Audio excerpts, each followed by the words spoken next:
Welcome to the Zadzooks Happy Hour. This week, we'll dig into the top 5 of the box office, discuss Aliens' 30th anniversary Blu-ray.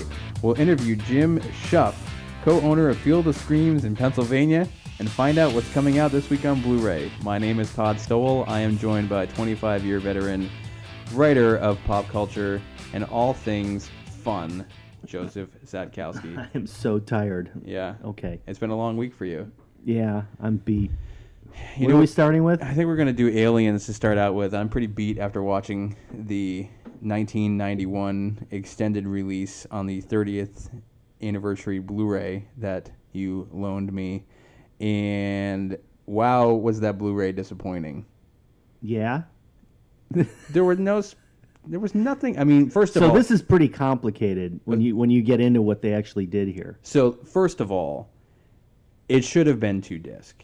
They slapped. Well, there's 2 cuts. They slapped the original theatrical release and the director's cut on a single Blu-ray disc, which did not really leave any room for a lot of additional extras on the Blu-ray. I think that was my first gripe. I think if they had split them, right, then you probably could have really packed this full.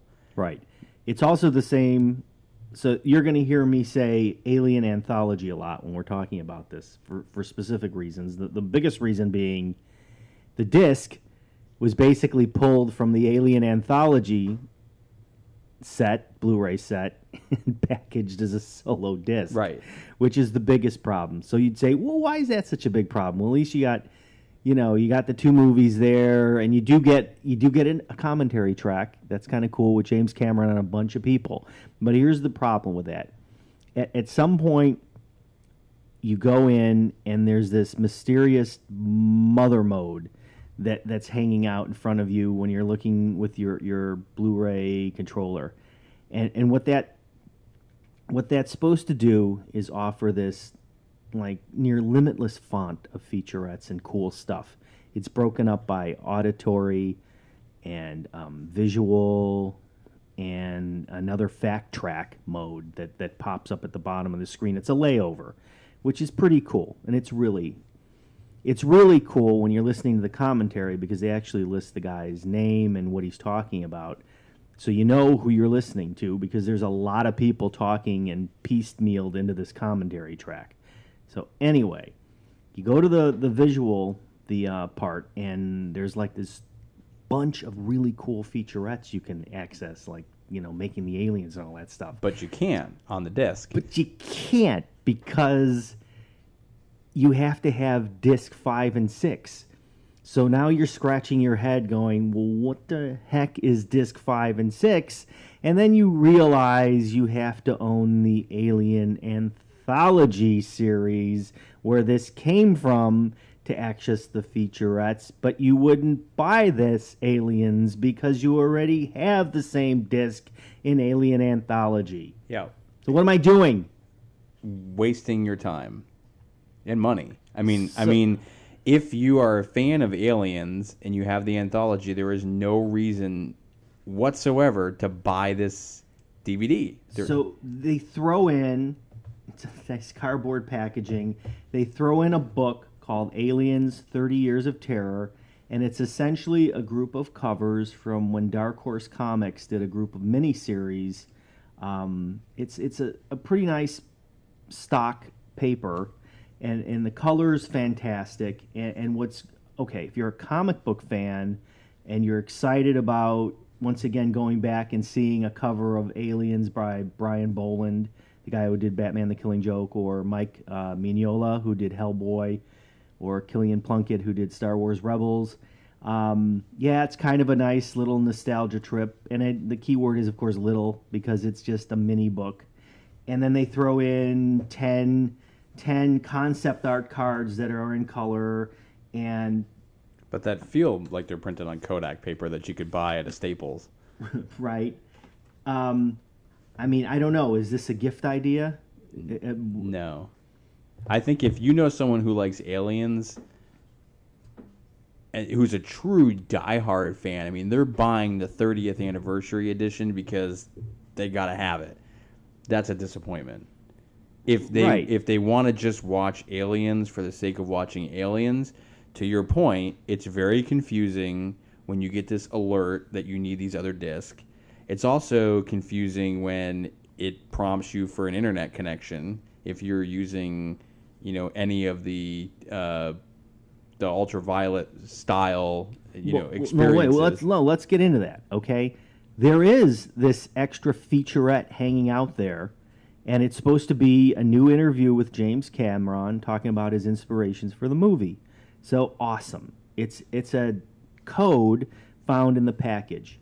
So you have to take the code, you have to go to an external website, put the code in, and you can only watch the exclusive featurette 10 times. And it expires at the end of 2019. It's browser-based. It's not app-based. You don't own it in any other format, in ultraviolet or anything else. By the way, you do get the ultraviolet code, but it's for the theatrical release, not the special edition. And to top it all off, when I put the code in, it didn't work. And people are also complaining about this. I'm sure they're going to fix this at some point, but they're not going to fix the fact that you don't own this featurette. And if I'm sitting there with my Blu-ray player watching a movie, I want to see the featurette. I don't want to pick up a computer, tablet, or smartphone and they're screwing around typing in codes to get the featurette. Does that make sense?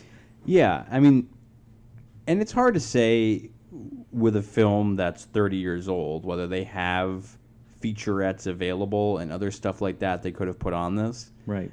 But I have to believe they just did a 30th anniversary Comic-Con panel. That could have been included. Really? Very easily could have been included. Really? It was filmed, which is mind-blowing.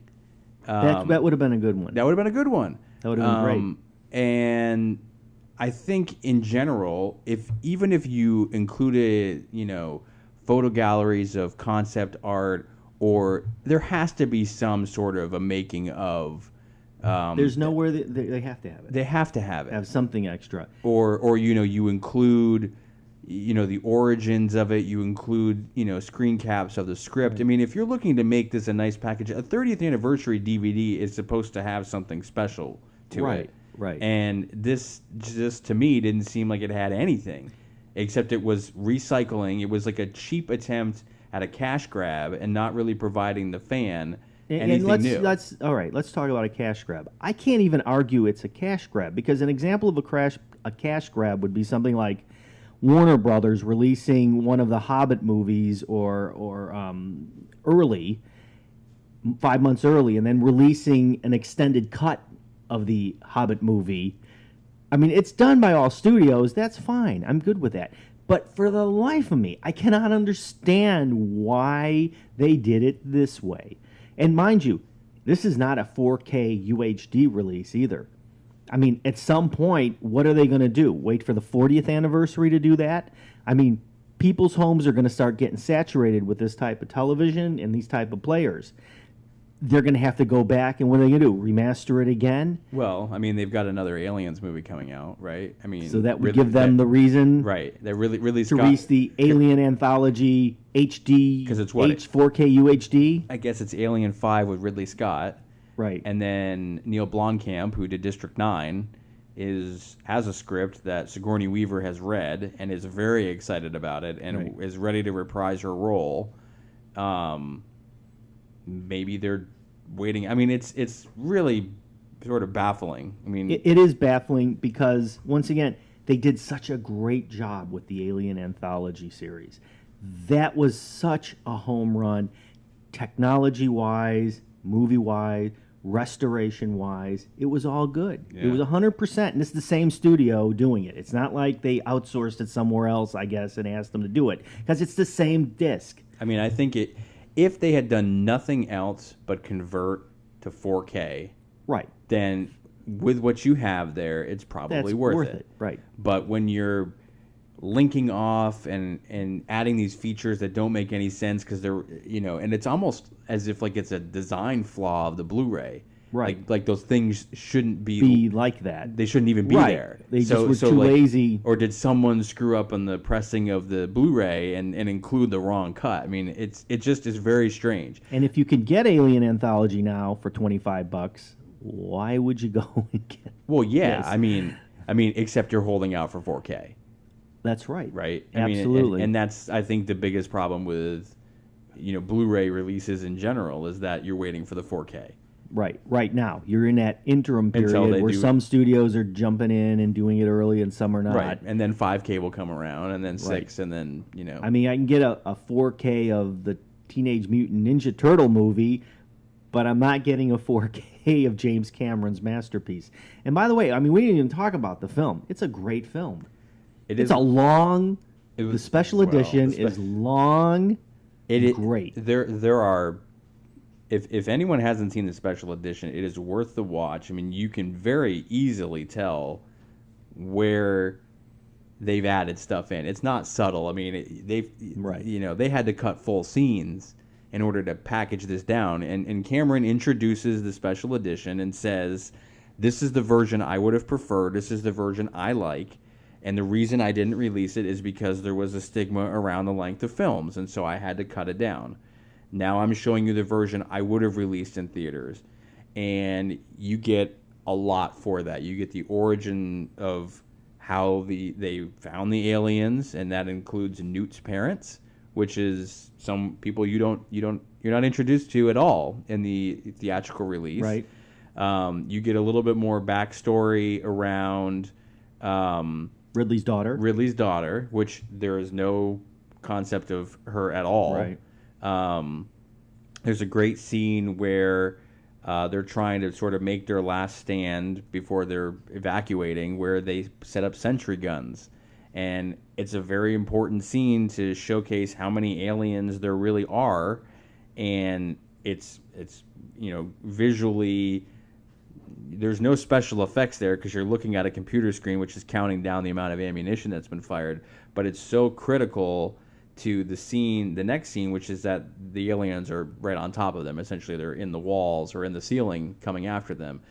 And it really paints a picture of just how many there are. The chaos. And just and there's so many elements to the film that I do see why Cameron prefers it, because it just fleshes it out that much more. And it's already a fantastic film with a theatrical release. And it's one of those movies where the sequel is better than the original, and you don't see that very often. But in the case of Aliens, it's so well done. I mean, it's when you think back and you look at cartoons that kind of spoof this and they spoof Newt or they spoof the alien or they do something, they're not doing Alien, they're doing Aliens, and they're not doing Aliens 3. They're not doing Alien versus Predator. No, it's Aliens. This is the masterpiece of the franchise. And it's such a good film, but boy, it's long. and it's at times, like, having watched Aliens a lot, like, it's at times I just kind of droned off because I was like, oh yeah, I remember watching this version, and I just would kind of get up and walk around and do something else for a minute because I mean it's long. You have to commit to it, and if you've it's cool because it's screen filling. It's 185 Yep. one. It's no black bars on your TV. Nope. And purists have complained about the restoration or remastering a bit because they say they kind of overtoned it and over cleaned it up, which that's fine, but I thought it looked great. And I see where they're coming from there, because in the very first scene of the theatrical release where her craft is sort of floating out in space, it's very dark.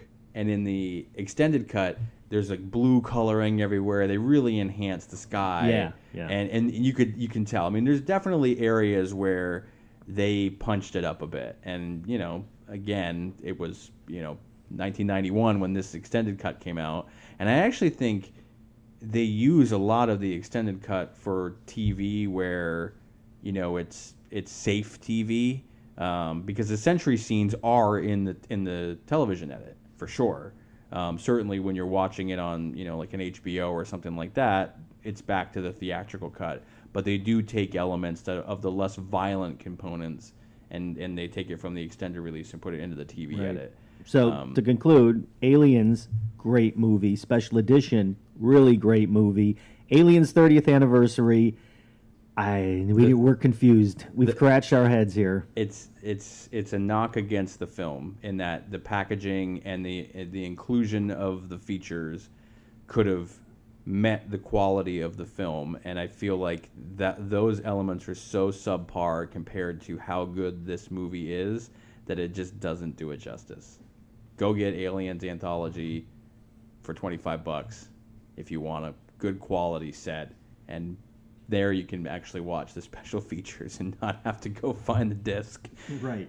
But yeah, I just disappointing. Yep.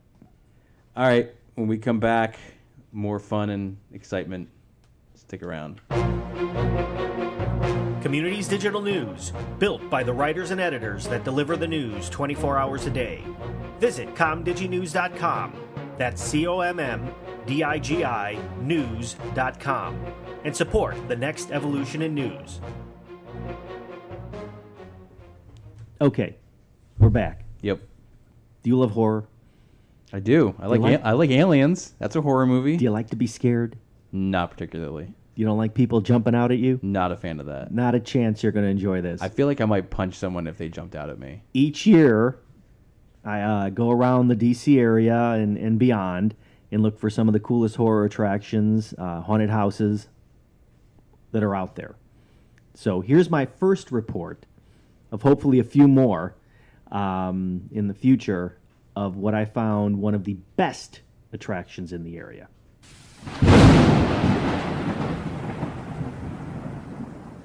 Best haunted attractions of 2016.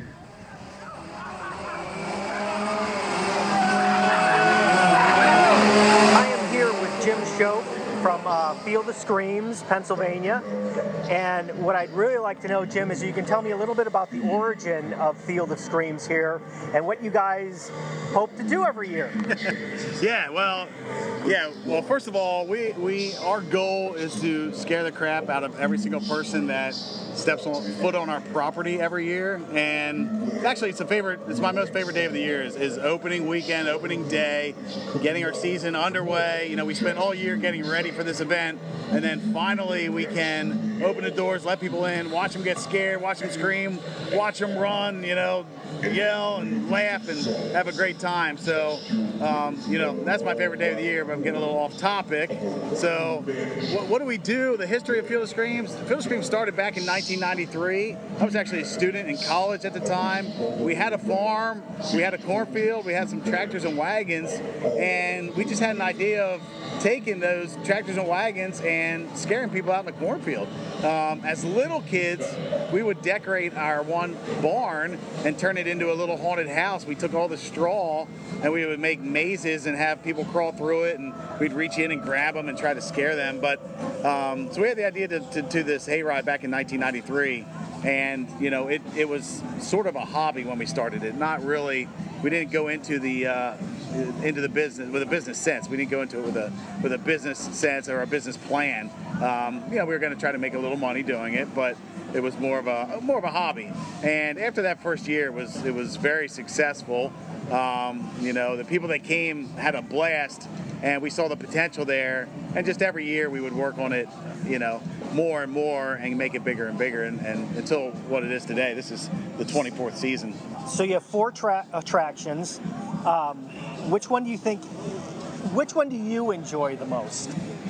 Well, each of our 4 attractions are so unique. So in 93, we started with just the hayride. Then in 95, we saw the need to add another attraction, so we added the Den of Darkness barn. And then we spent a bunch of years until 2002 until we added the Asylum.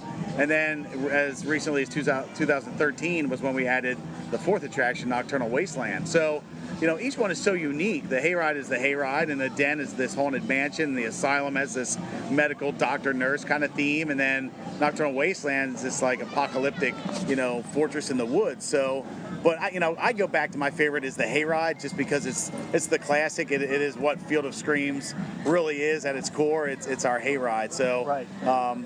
I always say that's my favorite one, but they're all so unique and different. I love them all. So, other than trying to scare people a lot, how do you distinguish your attractions versus others in the area? I am sure you got a lot of competition, especially down in Maryland or that area.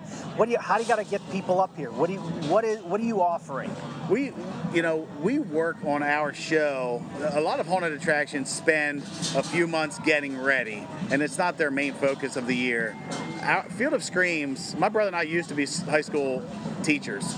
And we've quit our teaching jobs for over 10 years now, and our main focus for the entire year, along with 6 full-time employees, is Field of Screams.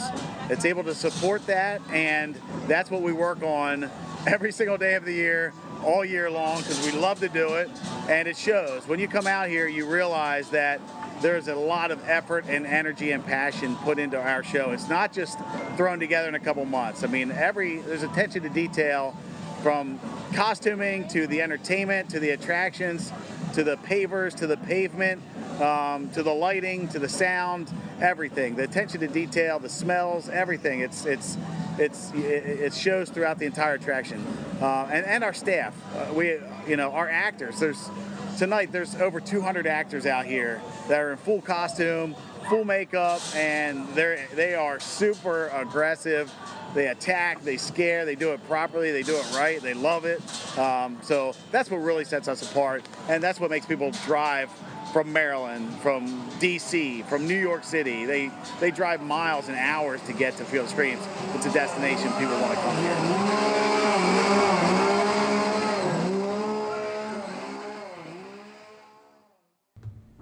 That's awesome. It's awesome, right? You're never going to do it, but it's awesome. No, I mean, It's like, so you get 4 attractions.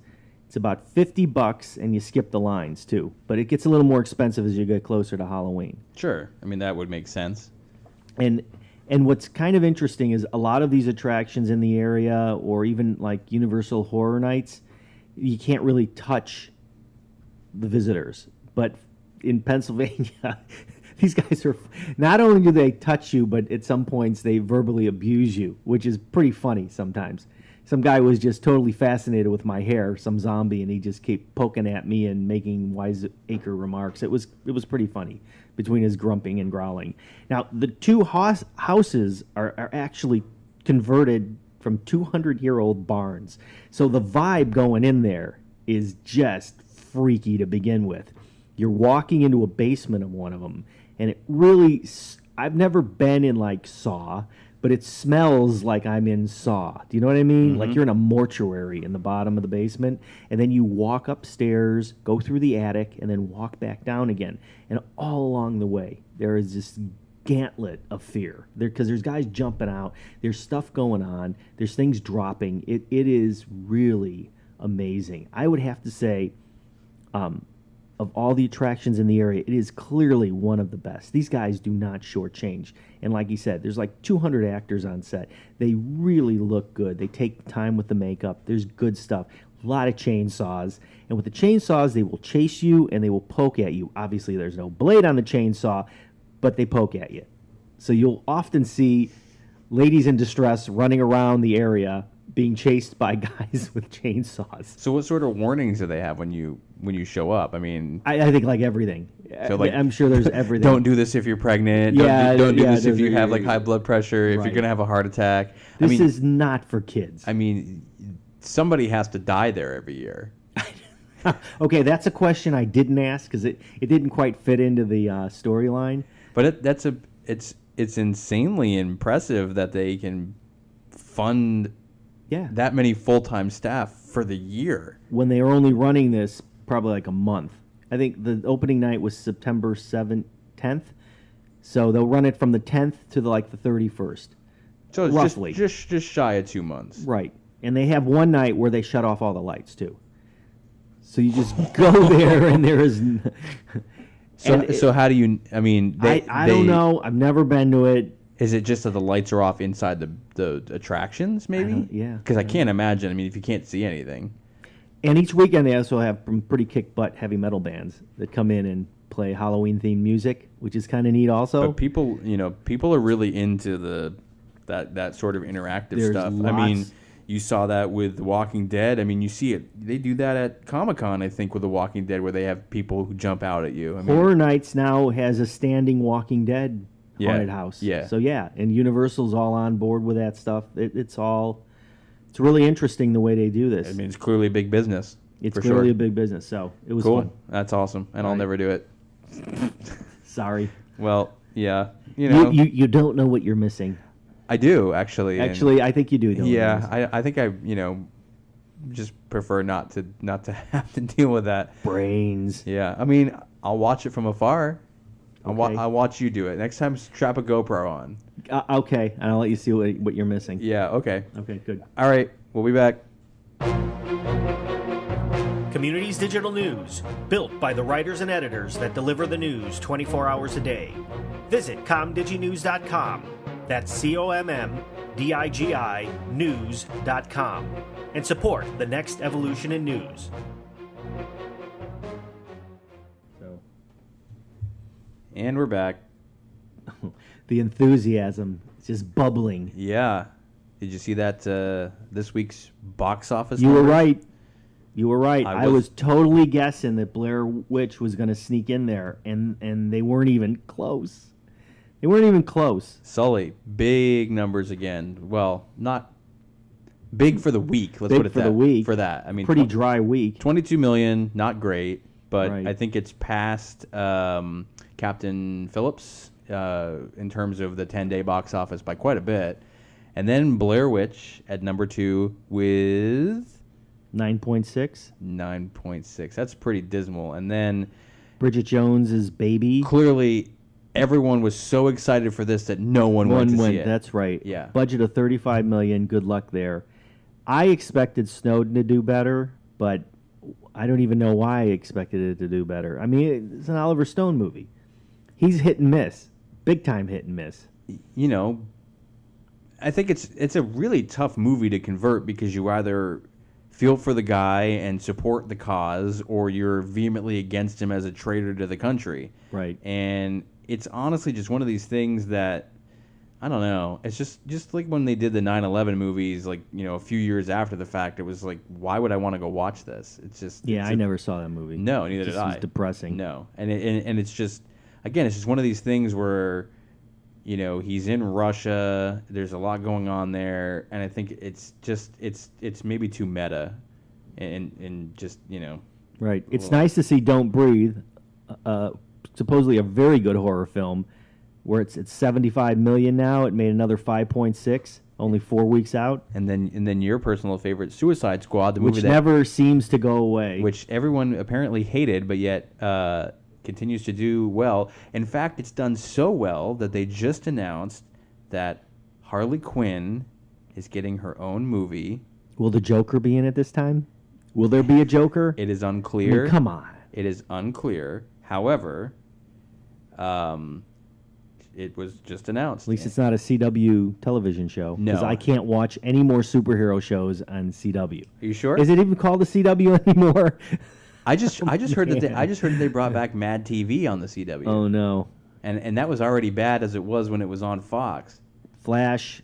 So Margot Robbie is also co-executive producing that film. So she'll get money. She'll get money. Right. All right. What's coming up?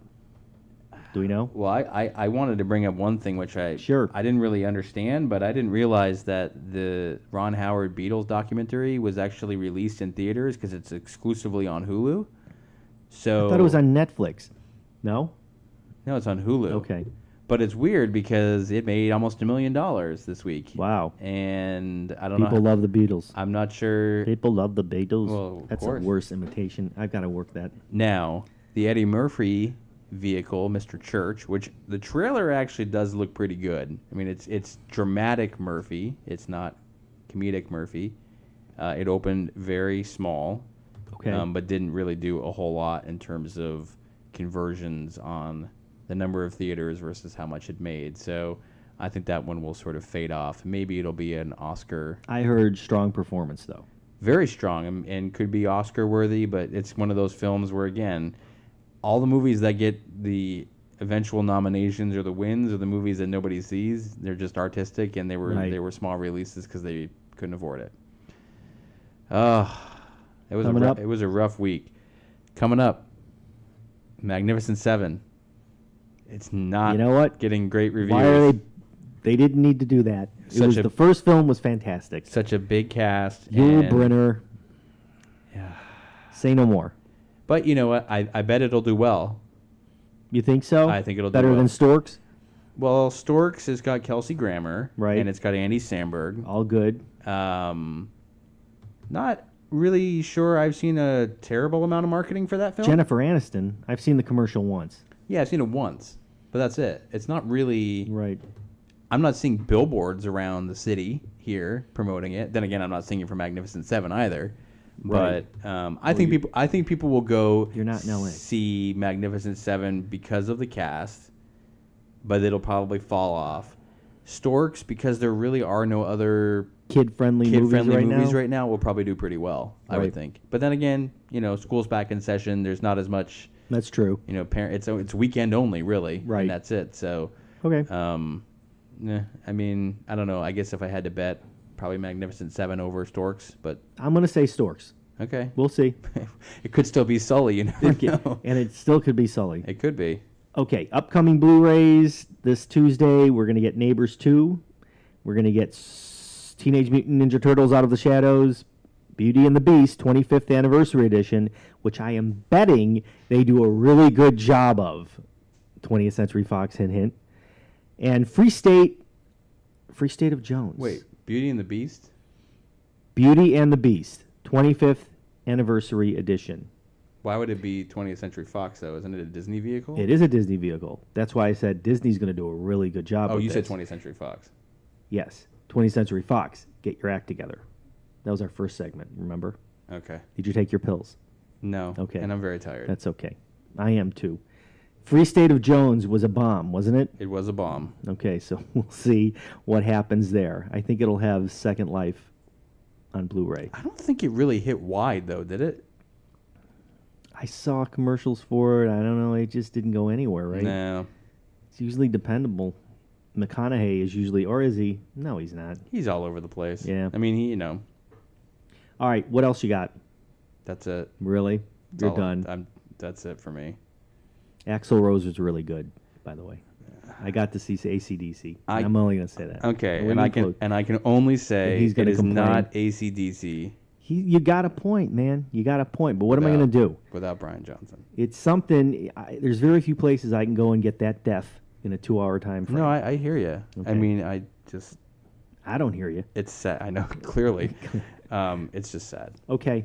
It was great to be here with you again, Todd. I know. We're hoping for a polka next week. I have to strum up $50. It is all on your shoulders. I know. If my dad was here, he'd cut a polka for me in about 20 minutes, but God rest in peace. There has to be a way. May he rest in peace. There's got to be recordings. There is. I'll find them. You should. See ya. I am Todd Stowell. I'm still Joe Zadkowski. And this has been the Zadzooks.